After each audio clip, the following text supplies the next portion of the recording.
राजनाथ सिंह जो कह रहे हैं बाबरी मस्जिद को लेकर, आपने सुना होगा, उन्होंने सरदार पटेल का जिक्र करते हुए सोमनाथ मंदिर भी लाए और साथ में उन्होंने कहा है कि नेहरू जो है बाबरी मस्जिद की मरम्मत सरकारी व्यय से करना चाहते थे। कैसे देखे, कैसे लें, क्या आप कहिएगा सब पर?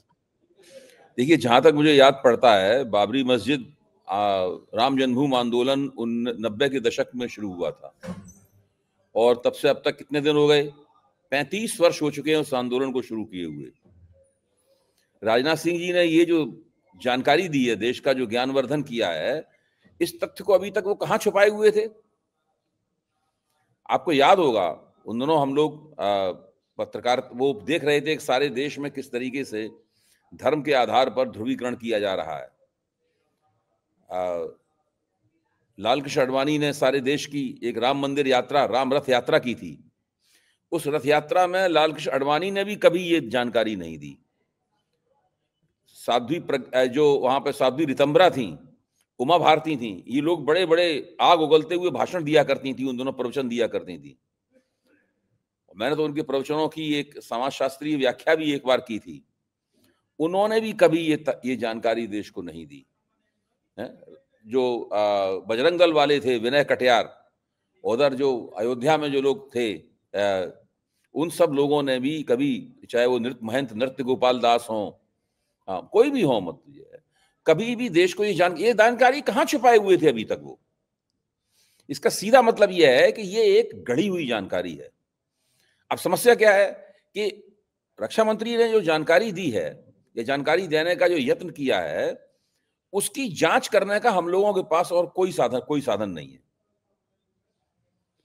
क्योंकि जो मीडिया है, मीडिया तो इस प्रकार की कोई जहमत उठाएगा नहीं, मीडिया तो उनसे कोई सवाल पूछेगा नहीं उनसे। तो ये पूरी तरीके से पहली नजर में सफेद झूठ है और एक मनगढ़ंत जानकारी है। जहां तक सोमनाथ मंदिर का सवाल है, सोमनाथ मंदिर का विवाद पूरा रिकॉर्ड में लिखा हुआ है।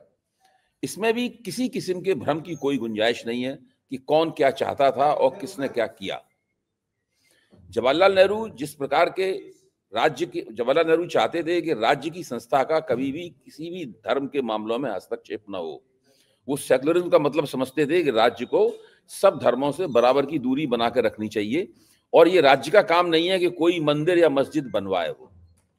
इसलिए ये तो असंभव था कि वो राज्य के पैसे से, राज्य के खजाने के पैसे से किसी भी पूजा स्थल को बनवाने की या उसकी मरम्मत करवाने की कोई बात कहते या कोई प्रस्ताव रखते। वो तो जब भी कांग्रेस के अंदर से इस तरह के प्रस्ताव आते थे तो वो इन प्रस्तावों का हमेशा विरोध करते थे और प्रधानमंत्री के तौर पर पूरी कोशिश करते थे कि वो बातें ना होने पाए। लेकिन उनकी सरकार में एक व्यक्ति का शासन नहीं चलता था, वो नरेंद्र मोदी की सरकार नहीं थी। ये वो नॉन बायोलॉजिकल नहीं थे जवाहरलाल नेहरू। नरेंद्र मोदी तो नॉन बायोलॉजिकल है, जो वो कह देते हैं सरकार वही करने लगती है पूरी तरीके से। इसलिए जो सरदार पटेल थे, रफी अहमद किदवई थे और दूसरे बड़े बड़े नेता जो थे, वो उसमें फर्स्ट अमंग द, प्रधानमंत्री की हैसियत फर्स्ट अमंग द इक्वल्स की हुआ करती थी।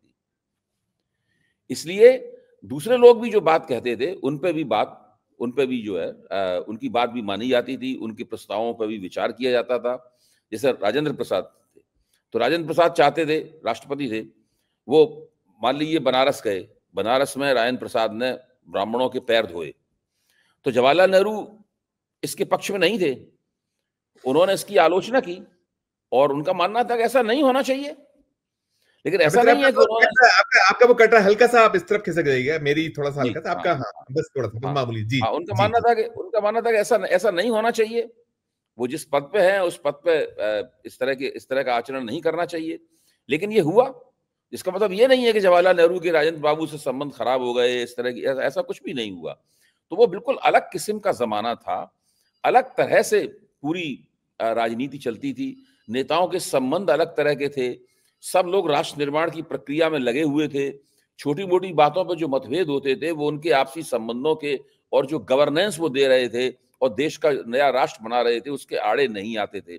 ये आज के नेता जिस प्रकार की क्षुद्र राजनीति करते हैं वो ना उस जमाने को समझ सकते हैं, ना उन नेताओं के बराबर पढ़े लिखे हैं, ना उतने समझदार हैं, ना उतनी हैसियत है, ना इन लोगों के आपसी संबंध इस तरीके के हैं।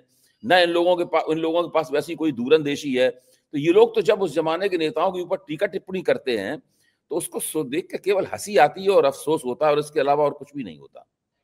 बिल्कुल नहीं, उन्होंने ये भी देखिए, ये तो कहा ही इसको उकेरा और तमाम नेहरू जी की आलोचना की, साथ में उन्होंने कहा कि सोमनाथ जो मंदिर था जब उसका पुनर्निर्माण हुआ तो एक बाकायदा ट्रस्ट की स्थापना की गई, उस ट्रस्ट में सरकार से एक पैसा नहीं लिया गया, और ऐसे ही राम मंदिर का निर्माण हमने जो है सब बिना सरकारी पैसे के किया, और यही असली सेक्युलरिज्म है, ये कहना, क्या देखिए कहिएगा ये ये? जो असली सेकुलरिज्म, वो हमेशा ही जो हिंदुत्ववादी हैं वो हमेशा कहते हैं कि जो हिंदू स्वाभाविक रूप से सेकुलर होता है, वो पैदाइशी सेकुलर होता है। बाकी सब लोग सेकुलर नहीं हो सकते क्योंकि वो एक किताब को मानते हैं, अहले किताब होते हैं, वो इस प्रकार के तर्क बहुत पुराने हैं और हम लोग इन तर्कों को सुनते आए हैं। इस बात को छोड़ दीजिए कौन असली सेकुलर है, कौन असली सेकुलर नहीं है, ये तो समझ में आ गया कौन असली कम से कम सेकुलरिज्म की एक परिभाषा के ऊपर सब में मतैक्य है कि एक व्यक्ति जो अपने आप को सेकुलर कहता है वो किसी दूसरे धर्म को हे दृष्टि से नहीं देख सकता। गांधी जी का हमेशा मानना था कि जो व्यक्ति दूसरे सारे धर्मों का स्वागत करना चाहिए और सारे धर्मों की जो बुनियादी श्रेष्ठता है उस श्रेष्ठता में यकीन करना चाहिए। कोई धर्म किसी दूसरे धर्म से महान नहीं होता, ऐसा गांधी जी बार बार कहते थे।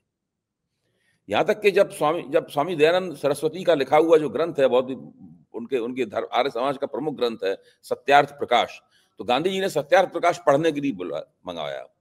उन्होंने 2 प्रतियां सत्यार्थ प्रकाश की मंगवाई।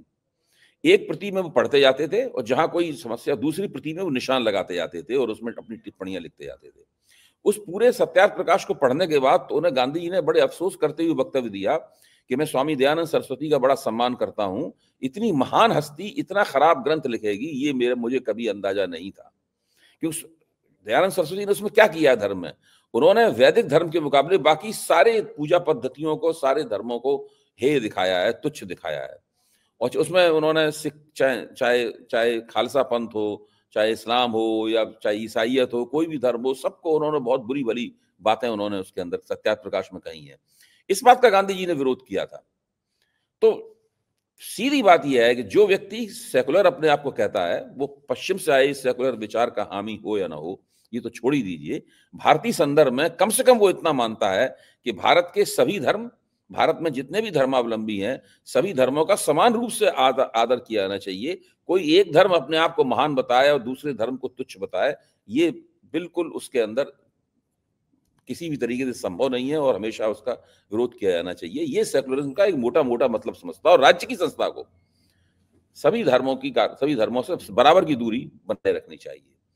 तो अब आप ये सोचिए, इसको छोड़ दीजिए, राजनाथ सिंह जी को तो ये बताना चाहिए कि राम मंदिर के निर्माण के लिए जो चंदा वसूला गया था सर, बहुत बड़े पैमाने पर चंदा वसूला गया था, जिसके बारे में ये तक चर्चा हुई थी कि अशोक सिंघल के घर में तो ऐसे ही घुसने पर ट्रंकों में रुपया, बक्सों में रुपया भरा रखा रहता था। उसका हिसाब कौन देगा? आज तक राम मंदिर में के लिए जो पैसा लिया गया और उसके ऊपर जो पैसा खर्च किया गया उसका ठीक ठीक सार्वजनिक जीवन में हिसाब क्यों नहीं दिया गया? राष्ट्रीय स्वयंसेवक संघ के सभी संगठन, खुद राष्ट्रीय स्वयंसेवक संघ जो कुछ भी लोगों के जरिए प्राप्त करते हैं, भले ही उनको गुरुदक्षिणा के रूप में दिया जाए या किसी रूप में दिया जाए, उसका ठीक ठीक हिसाब क्यों नहीं देते? वो सब चीजें दबाए क्यों रहते हैं? इसी तरह राम मंदिर का भी सवाल है, वहां भी चीजें दबाए रखी जाती हैं, उसका भी पूरा हिसाब नहीं दिया जाता। जिस दिन वो पूरा हिसाब ठीक से दे देंगे ना, उस दिन वो कहेंगे ये क्या है क्या नहीं है। ये उनको किसी को तो ये कहने का अधिकार ही नहीं है। अभी तो मैं उनकी बॉडी लैंग्वेज देख रहा था, मैं वो पढ़कर बोल रहे थे, राजनाथ सिंह बड़े असहज से लग रहे थे। तो ये एजेंडा क्या, इसको कैसे डिकोड कर सकते हैं हम लोग कि ये कुछ नहीं, इन देखिए चीजों ये को लोगों का बहुत पुराना एजेंडा है। देखिए अफवाहों को उड़ाना, गलत बातें, गलत तथ्यों को पेश करना और उसके सहारे एक माहौल बनाना, ये इनका बहुत पुराना एजेंडा है और नेहरू परिवार की ये विशेष रूप से दुश्मन है। जब राष्ट्रीय स्वयंसेवक संघ इस तरह की प्रभुत्वशाली स्थिति में था भी नहीं और भारतीय जनता पार्टी की राष्ट्रीय स्तर पर कोई ऐसी बड़ी हैसियत भी नहीं थी, उस वक्त भी अगर आप इनके प्रचार तंत्र के ऊपर गौर करें, किस तरह की बातें ये नेहरू परिवार के बारे में लिखते थे, मोतीलाल नेहरू के बारे में क्या लिखते थे, जवाहरलाल नेहरू के बारे में क्या लिखते थे, इंदिरा गांधी के बारे में कितनी आपत्तिजनक बातें ये लोग लिखते थे और प्रचार करते थे। मैं तो उन बातों को बोल भी नहीं सकता, इतनी खराब बातें हैं जो इन लोगों के बारे में लिखी जाती थी। वो ये सब तब भी ये लोग इस तरह के प्रचार किया करते थे। और आपसी खुसफुसाहट में जो बातें होती थी, अगर आप उनको सुन लें तो आपको ताज्जुब होगा कि किस तरह के लोग हैं ये। आपस में ही उसी तरह की बातें करते रहते थे ताकि उन लोगों को झूठ पे यकीन हो जाता था। झूठ बोलते बोलते जब आप आपस में भी, घर में भी वही झूठ बोले, आपस में भी वही बात बोले, तो आप उस झूठ को ही सच मानने लगते हैं। इस पूरी प्रक्रिया के द्वारा ये लोग उस झूठ में अपने आप को स्थापित करते थे। और इसी तरीके से इन लोगों की राजनीति इसी तरीके से आगे बढ़ी है। ये तो इस देश और लोकतंत्र का दुर्भाग्य है कि इस वक्त ये लोग देश में शासन कर रहे हैं और चुनाव कैसे जीता जाता है इसके हथकंडे उन्होंने कुछ विकसित कर लिए हैं। सत्ता में आने और सत्ता में आने के बाद सत्ता को बनाए रखने की जो टेक्नोलॉजी है, उस टेक्नोलॉजी पर महारत हासिल करना ही इनकी सबसे बड़ी खूबी है।